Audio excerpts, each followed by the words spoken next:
I want to talk about the biggest and the most important story in the world, the Wuhan coronavirus. This coronavirus is a catastrophe on the scale of Chernobyl for China, but actually it's probably worse than Chernobyl, which was localized in its effect. The coronavirus could result in a global pandemic. While you were all sleeping overnight, the number of diagnosed cases in China increased by 30%. Now, let me be clear, that's not new cases, that is just newly admitted cases. It is probably several orders of magnitude higher than that. Also, while you were sleeping, China now has its entire border with Russia closed. 2,600 miles, Russia has closed that border.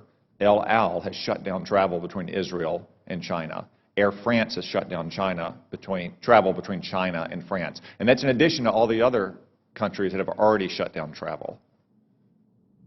From what we know so far, and there's still many unknowns, this virus could have both a long incubation period, as much as 14 days, and individuals could be contagious while asymptomatic, which was not the case with SARS in 2003.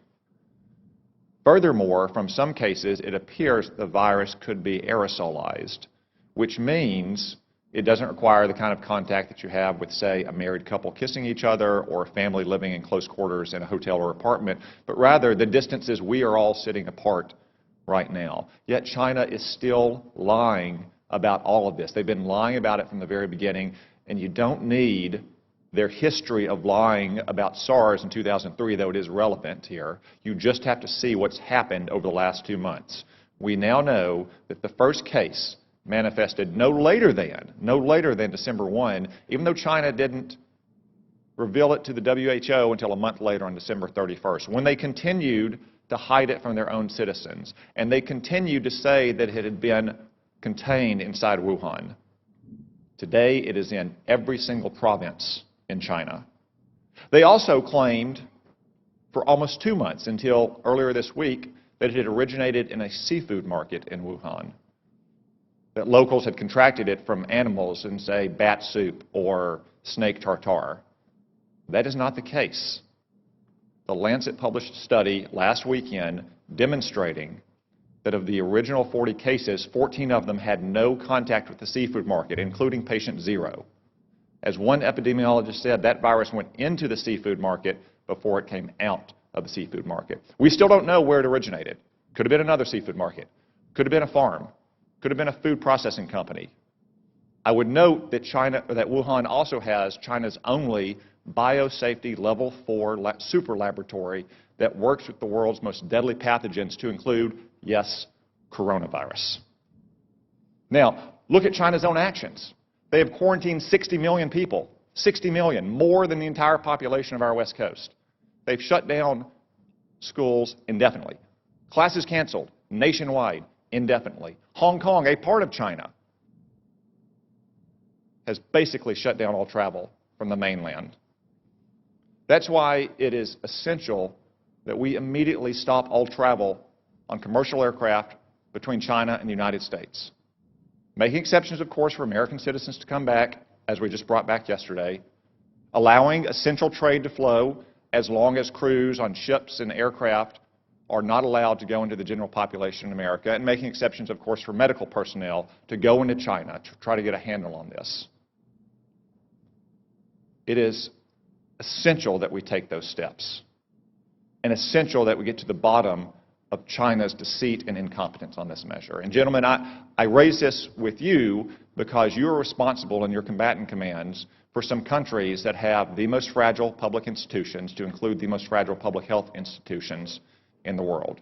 So I ask, even though as of this morning there are not yet confirmed cases of coronavirus in your combatant commands, though I suspect there will be soon, what is your assessment about the ability of the governments in your combatant commands to handle a potential global pandemic like this? General Townsend. Thanks, Senator. So there are not, that I'm aware of, any confirmed cases, as you mentioned, but there are some suspected cases. The first report of suspected case I've heard of is in Djibouti, which you would imagine with a significant Chinese presence there. So the capacity of African nations to deal with this problem varies widely. For example, in Eastern Africa, Central East Africa, they've been dealing with Ebola, and they've been dealing with Ebola largely on their own and doing a pretty good job of it. So I think capacity there, but anywhere else in Africa is probably not to that degree. Admiral Fowler. The Venezuela crisis has already strained the social services of many of the nations. As you're aware, Senator, we had to deploy the hospital ship Comfort twice in 1 year to last deployment 12 different nations, and in one 5-day span it can do the equivalent of a whole month for a region of some of the major countries. So I would be extremely concerned. Like General Townsend, the capacities vary widely, but in many cases they're strained, and to the limit I'd be very concerned if we saw this spread. Thank you. As a defensive measure, I'd just say again, it is essential that we shut down all commercial air travel immediately between the United States and China. As an offensive measure, because that probably won't stop it entirely, and because if it becomes a global pandemic, we have to deal with countries with very limited capabilities here. We need a Manhattan Project level effort to work with our best research scientists and laboratories in this country to develop a vaccine as quickly as possible.